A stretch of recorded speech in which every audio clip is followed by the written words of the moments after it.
Book review. The Old Man and the Sea is an extremely short book by Ernest Hemingway. This is something you can get done basically in a couple of hours if you really wanted to. And it's a stone cold classic. Everybody has probably heard of this book if you like books.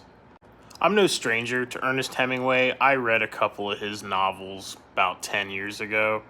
And I guess I chose this just because I wanted a nice weekend read. Something that wasn't going to take me long to read, but something that would be kind of fun. Something different. Earlier this year, I read a book called Outer Dark by Cormac McCarthy. And much like Outer Dark, this thing is something you can just sit here and pick apart for hours and hours on end. There's tons of layers and symbolism. There's so much to think about. And I think that's something that is one of Hemingway's biggest strengths. The book is essentially what you think it's about. It's about an old man and the sea, and a fishing trip where he finds a really big fish. Now, despite my appearance, I don't know anything about fishing. I've only fished like 3 times in my life.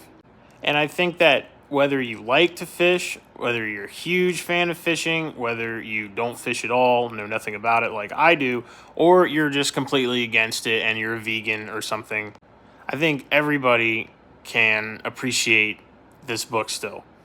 I'd actually like to know if you're a vegan and you're like super into animal rights and stuff and you've read this, I'd love to hear your perspective on how this book made you feel. I think that people from all walks of life can find something about this that resonates with them. I think maybe if you haven't read a book in a while, you will really enjoy this. This actually makes me want to go back and reread The Sun Also Rises, because I feel like now that I'm older, I might get more out of that. Yeah, honestly, at the end of the day, I think The Old Man and the Sea was better than I expected. I expected to like it and to get something out of it, but I think I got a whole lot more out of it than I was expecting.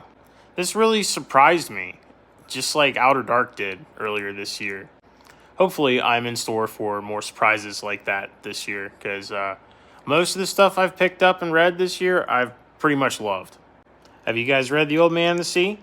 Do you want to? Did you love it? Did you think it sucked? Let me know.